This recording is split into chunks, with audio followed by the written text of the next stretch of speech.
Sa nakaraan habang papasok sila Kim Gon, ay biglang nagpakita sa kanilang likuran ang pinuno ng Nokrim 36 acres na si Chong Che.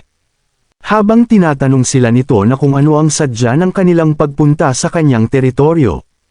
Habang nakaupo ay tinanong niya ang tatlo kung anong rason kung bakit sila naparito at kung bakit siya gustong makita ng mga ito. Sumagot naman si Kim Gon at diretsahan niyang sinabi kay Chong Che na hindi naman ito ganun ka-espesyal, gusto lang naman naming makipagdigmaan sa Merm Alliance. Ang ibig kong sabihin, ikaw ang aming magiging kasangga, kaya gusto kong hingi ng tulong mo.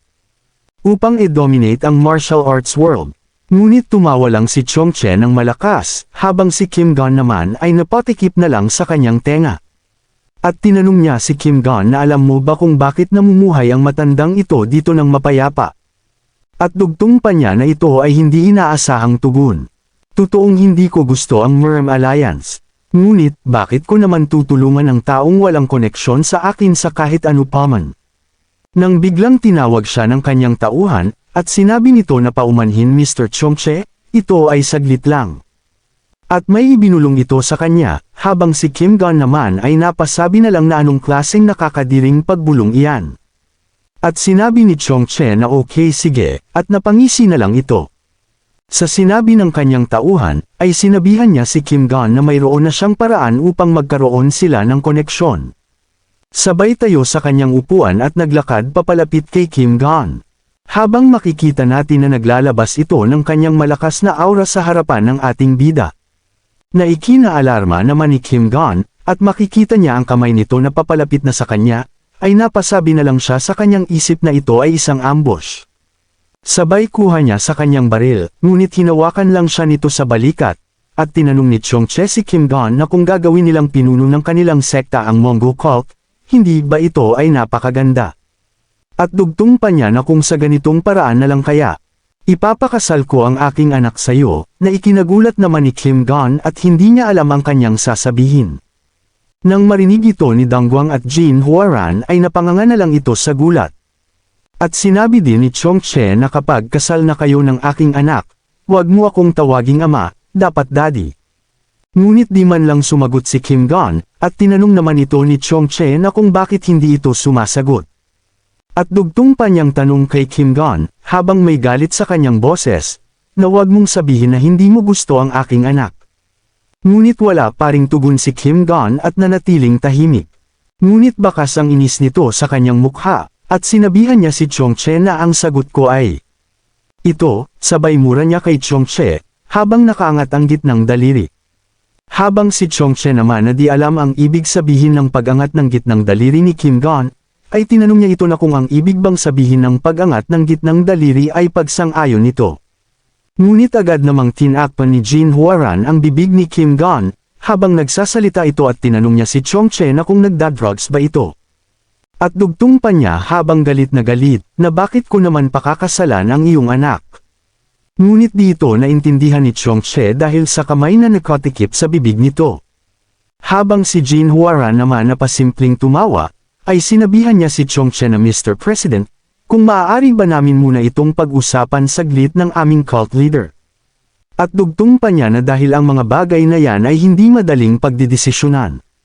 Habang si Kim Gon naman na di makamove on sa sinabi ni Chong Che, ay tinanong niya ito na kung ano ang ibinubulong mo, at kung ano ang ibig sabihin nito, at bakit naman kita tatawaging daddy.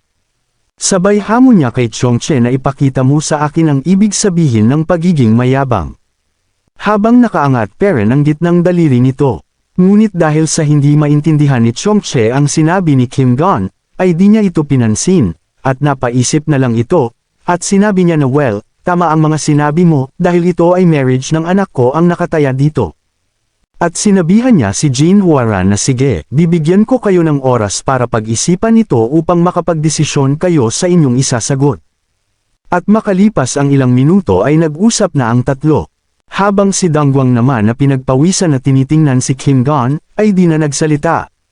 Ngunit kabaliktaran naman kay Jin Huaran, at walang pagdadalawang isip niyang tinanong si Kim Gon na kung ano na ang plano nito at kung ano ang kanilang gagawin ngayon.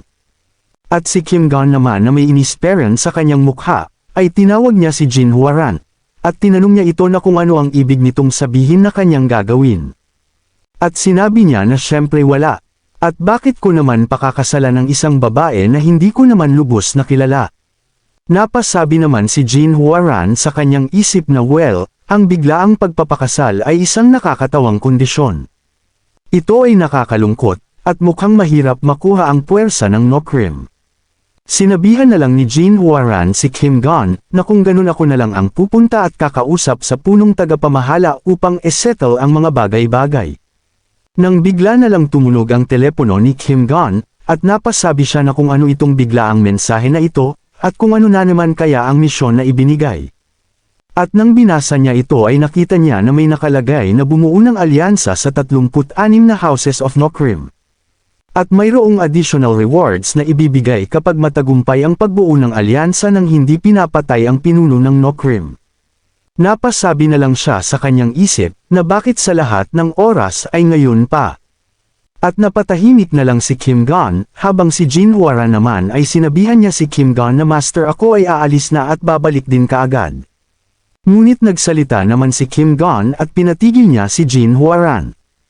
At nakangiti niyang sinabi na mayroon na siyang paraan. Sabay tawag niya dito ng Third Elder, ngayon ay isesettle ko ang mga bagay na ito ng aking sarili.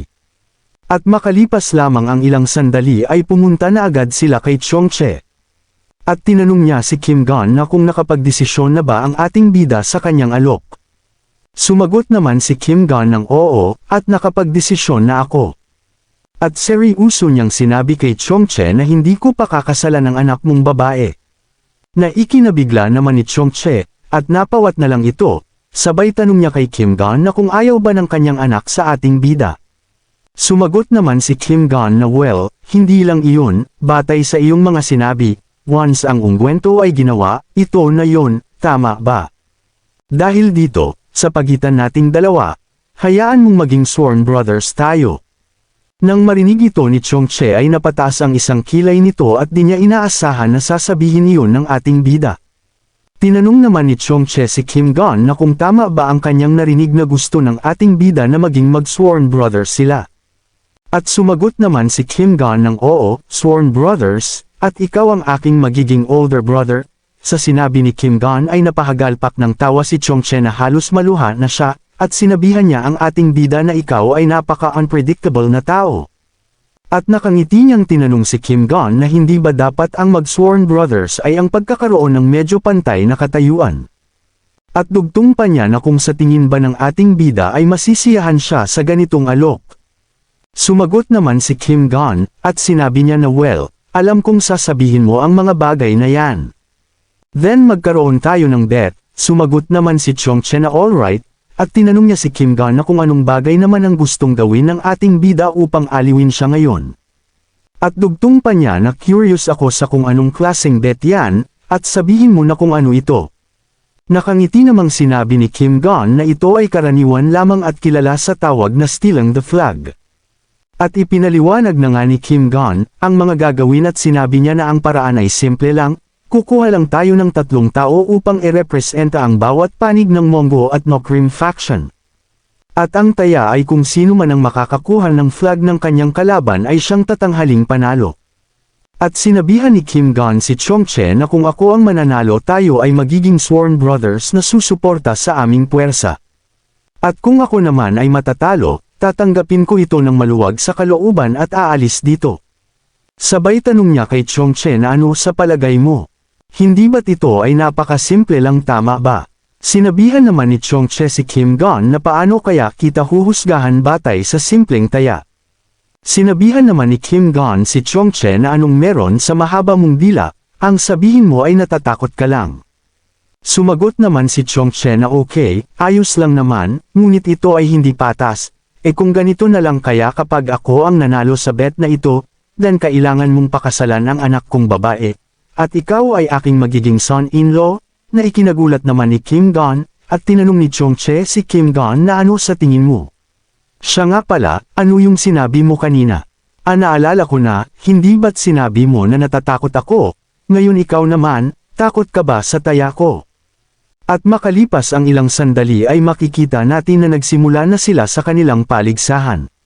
Habang si Kim Gon naman ay napasabi na lang siya sa kanyang isip na si Chongcheju, Ang akala ko ay isa itong oso na walang utak, ngunit ito pala ay isang fox na napakatuso, at dugtong pa niya na kailangan kong manalo sa bet na ito kahit ano pa man ang mangyari.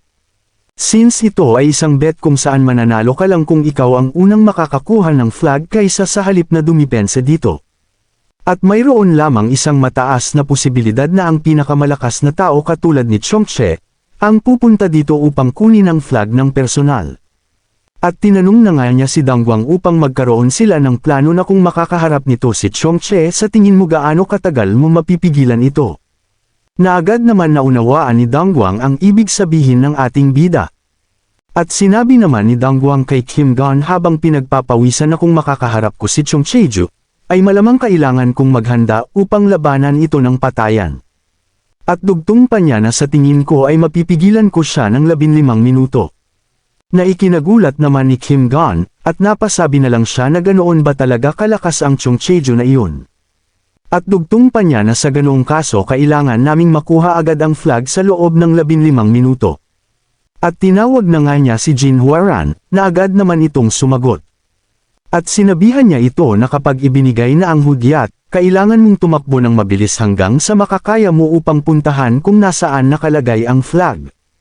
At iwasan mo rin makasalubong ng mga kalaban as much as possible, at kung mayroon ka mang makasalubong kailangan mo lang silang iwasan at huwag pansinin at magpatuloy ka lang sa iyong pagtakbo. At kung mayroon man tayong ma-encounter na mga kalaban, ako na ang magha-handle dito upang mabilis na makausad. At makikita natin na nagbigay na ng hudyat ng pagsisimula ang lalaki na umalangaw sa buong kagubatan. At sinabihan na ni Kim Gon si Jin Huaran na simulan na nito ang pagtakbo. Na agad naman sinunod nito, at tinawag naman ni Kim Gon si Dangguang na agad naman sumagot. At sinabihan din niya ito na kailangan mong pigilan si Chongche kahit pa ito ay mamatay. Nang marinig ito ni Dangguang ay pinagpawisan na lang ito, at sinabi niya kay Kim Gon na naiintindihan ko master. At makalipas ang ilang minuto dahil sa walang tigil na pagtakbo ni Kim Gon, ay napaisip na lang siya at sinabi niya na mukhang malapit na ako. At habang mabilis pa rin ang kanyang pagtakbo ay sinabi niya na kung bakit wala man lang kahit isang tao ang nandito. At dugtong pa niya habang nagdududa sa kanyang sarili, na mukha yatang napunta ako sa maling lugar. Nang bigla na lang mayroon siyang napansin sa kanyang unahan. At mabilis siyang nagtago sa may puno upang di siya makita.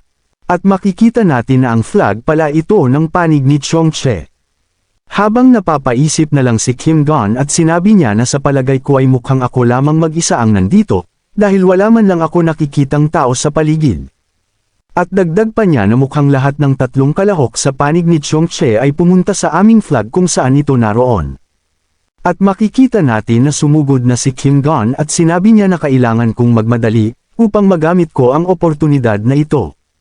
At habang papalapit siya kung nasaan ang flag ay napasabi na lang siya sa kanyang isip na teka lang sandali, hindi ba dapat ang third elder ang unang makakarating dito? Ngunit bigla siyang napatigil at nanlaki ang kanyang mga mata dahil sa mayroon siyang naramdamang kakaiba. At makikita natin na bigla na lang sumulpot si Chong Cheju sa likuran ni Kim Gon, habang sinasabi nito na pikabo. Huli ka Balbon. Na ikinagulat naman ni Kim Gon at hindi niya inaasahan na kanina pa pala siya binabantayan ni Chongche na lumapit. At habang nilangon niya ito ay bigla na lang siya inatake ni Chongche ng kanyang kamay gamit lamang ang pisikal na lakas. Na ikinagulat lalo ni Kim Gon at dahil sa ito ay biglaan ay buong-buo na sinalo ng ating bida ang malakas na atake ni Chongche, nagad tumilapon si Kim Gon at bumangga sa puno at bumaon pa ng kaunti ang katawan nito. At makikita natin na nilapitan na ito ni Chongche, habang may pangmamaliit na sinabi nito na narinig ko na mayroon kang ginagamit na misteryosong martial arts kaya inaasahan ko ang mataas na ekspektasyon sa iyo, ngunit ito ay nakakadismaya. At dagdag pa niya na akala ko pa naman naaaliwin ako ng pinuno ng Mongol cult sa labanang ito. Habang si Kim Gon naman naramdam peren ang sakit ng kanyang katawan dahil sa lakas ng atake. Ay napasabi na lang siya sa kanyang isip na habang humihingi siya ng tawad sa kanyang mga kasamahan at sinabi niya na mukhang hindi na ako makakasama pa sa inyo, habang sa paningin naman ni Kim Gon ay parang isang napakalaking pinto ang nasa kanyang harapan at may isang bantay na handang pumaslang ang sino mang manggahas na pumasok ng walang pahintulot, at napapatanong na lang si Kim Gon na kailangan ko ba talagang basagin ang pader na ito. Habang si Chongche naman na tinitingnan si Kim Gon ay napasabi na lang na hindi ko naisip na ganito pala ito kawalang kwentang laro. At dugtong pa niya na napaka-boring naman, at habang papaalis ay sinabihan niya si Kim Gon na kung tatapusin na ba natin ito ngayon. Ngunit bigla na lang nagsalita si Kim Gon at tinawag niya si Chongche na hoy, mister at saan ka naman pupunta? Sabay tutok ng kanyang baril at sinabihan niya si Chongche na ang totoong kasiyahan ay hindi pa nagsisimula. Habang sa kanyang isip naman ay napasabi na lang siya na kung wala ang aking baril walang paraan na mapatamba ko ang bakulaw na ito. Ngunit ang pagtutok ng aking baril ay napakahirap patamaan ang taong ito dahil sa dugo na nasa aking mata. Habang si Chongcheju naman ay nakangiting sinabihan si Kim Gon na yan na ba ang martial arts ng pinuno ng Mongol cult. At may pang-iinis niyang sinabi na alright, tumayo ka na at atakihin mo na ako bilasan mo. Ngunit mayroong isang kakulangan ng kakayahang matuto.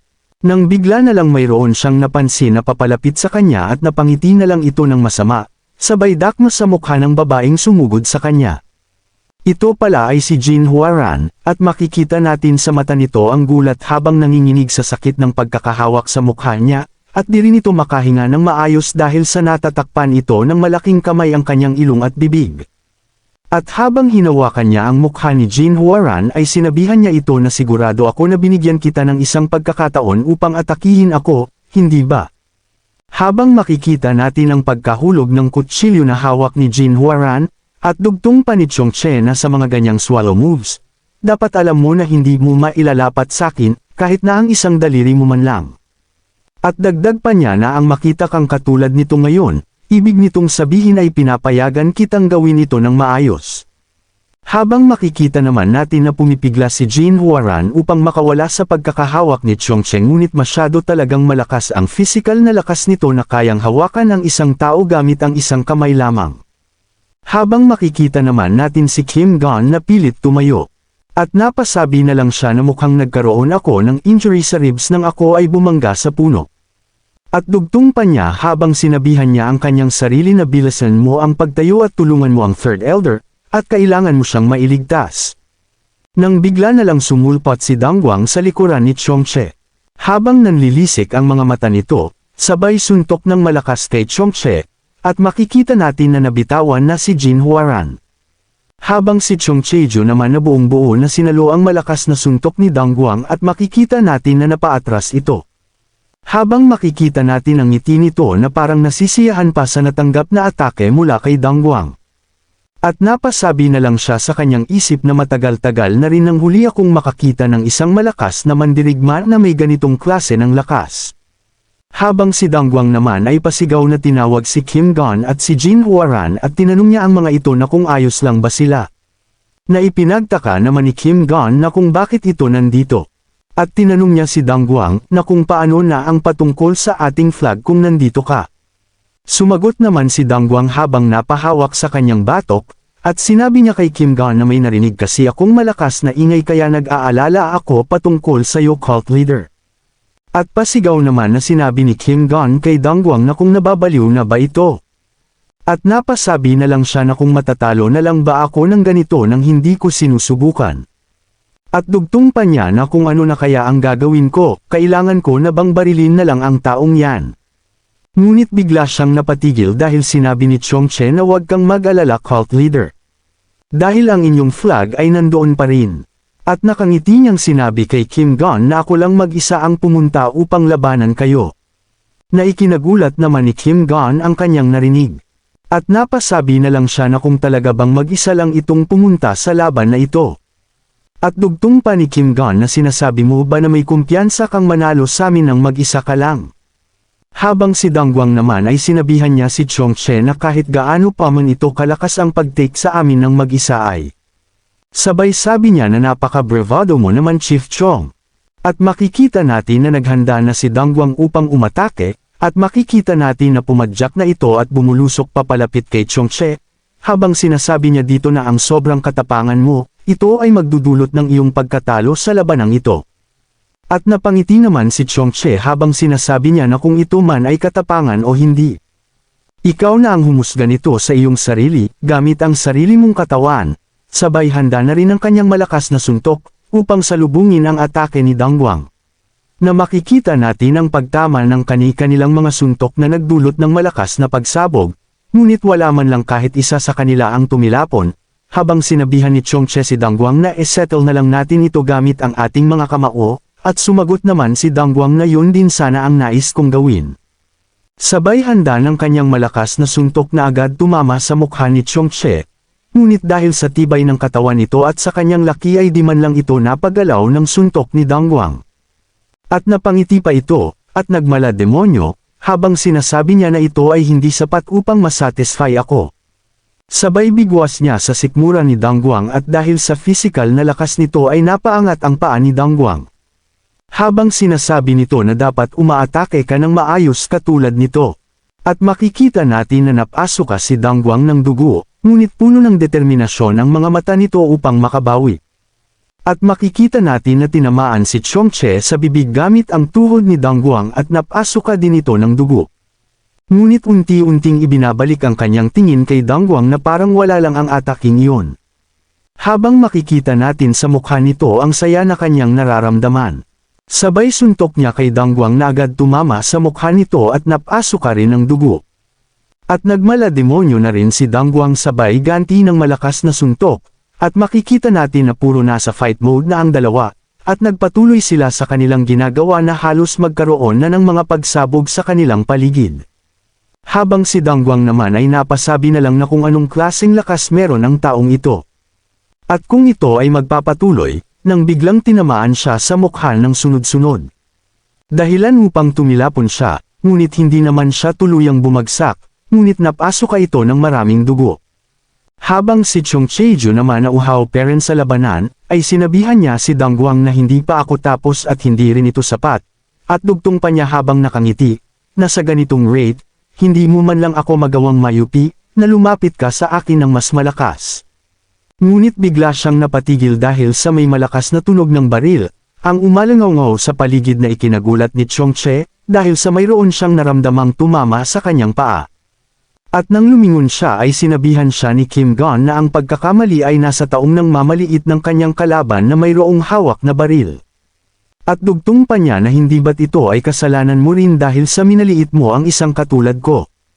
Nang makita ito ni Dangwang ay lumiwanag ang kanyang mukha, at napasabi na lang siya sa kanyang isip na finally, ginamit na ng aking master ang kanyang secret move. Habang si Chongcheju naman ay napasabi na lang na ito ay talagang isang mysterious martial art, totoo nga talaga. Upang magawa akong atakihin mula sa ganoong distansya nang walang anumang paggalaw na tulad nito. At nakangiti niyang sinabi na ngunit kung hanggang doon na lang ito, ay hindi niyo magagawang makuha ang flag mula sa akin, kahit ano pa man ang gawin niyo. At sumagot naman si Kim Gon habang ginawang pangkamot sa ulo ang kanyang baril. Sinabihan niya si Chongche na kung ganyan kakahalimo ito ay imposible sa ganitong antas. Ngunit alam mo ba, na kahit ang isang napakasolidong bato, kung patuloy na hahampasin ito ay hindi magtatagal ay mabibiyak din. At kung magpapatuloy ka sa pagpapatama sa mahihinang spot nito, maging ang mga batong tila hindi nababasag ay tiyak na mabibiyak. Ngunit sinabi lang ni Chongche na hindi ko alam kung ano ang gusto mong sabihin. Sabay handa upang umatake, at sinabi niya kay Kim Gon na ngunit, kailangan mong ipakita ito sa akin gamit ang sarili mong paraan. At bumulusok na nga siya ng mabilis upang atakihin si Kim Gon. Habang ang ating bida naman ay sinabihan niya si Chongche na sa isang salita, upang ilagay ito ng simple. Ang pagbaril sa isang spot ay sapat na, sabay putok ng kanyang baril. Na agad tumama sa tuhod ni Chongche, na ikinagulat naman nito, at napasabi na lang siya na mayroon siyang naramdamang tumama sa kanyang paa. At makikita natin na napaluhod ito, at pasigaw na sinabi ni Kim Gon kay Dangwang na tumakbo na ito, at kunin mo ang flag. Ngunit biglang nagsalita si Chongche at sinabi niya na mukhang na-underestimate ko nga talaga kayo. Habang si Dangwang naman na malapit na sa flag, ay bigla na lang na mabilis na sumulpot si Chongcheju sa harapan nito. At sinabi ni Chongche na bilang isang gesture of apology mula ngayon, at lumapag ng napakalakas at nagawang maitulak niya si Dangwang dahil sa impact nito. Sinabi niya habang naglalabas ng aura na mula ngayon gagawin ko na ang lahat ng aking makakaya. Sabay sugod niya ng mabilis na parang baliwala lamang ang tama ng baril. At binundol niya si Dangguang ng malakas na agad tumilapon.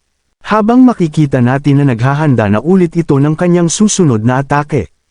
Sabay dash sa harapan ni Dangguang at sinuntok ito sa katawan na agad tumilapon, at nagdulot pa ng malakas na pagsabog dahil sa lakas ng impact nito. At makikita natin na napasuka si Dangguang ng maraming dugo. At tinanong ni Chongche si Dangguang na kung sa tingin pere nito na isa lamang itong katatawanan para sayo. Nang bigla na lang mayroon siyang napansin, habang makikita natin si Kim Gon na papalapit na pala sa flag ni Chongche. Ngunit sa di malamang dahilan ay napakabilis lang na nakapunta si Chongche kay Kim Gon, at habang hinawakan niya si Kim Gon ay sinabihan niya ito na kung saan ang punta mo. Habang gulat na gulat naman ang ating bida, at napapatanong na lang si Kim Gon na kung bakit napakadali naman makapunta ng taong ito dito ng ganun kabilis. Habang si Chong Chejo ay sinabihan niya si Kim Gon na kung ito ba ay masaya sa sarili nitong paraan, at dugtong pa niya na parang hindi pa sapat ang iyong kakayahan para iproklama ang dominasyon sa martial arts world.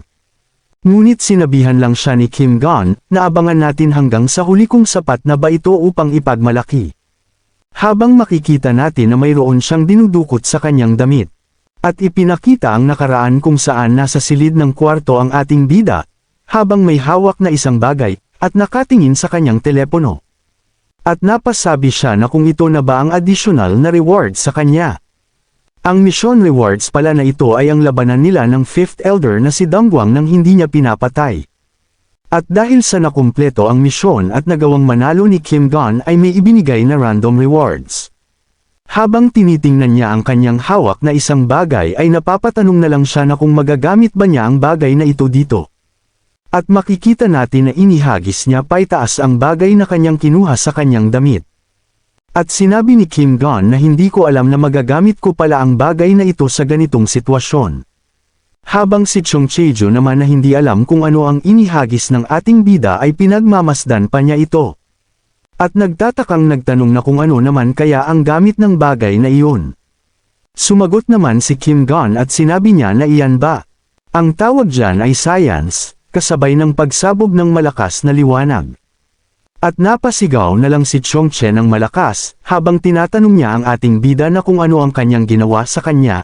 At makikita natin na nasa itaas na si Kim Gon, habang si Chong Cheju naman ay napapatanong na lang siya na kung ano ang nangyayari sa kanyang mga mata.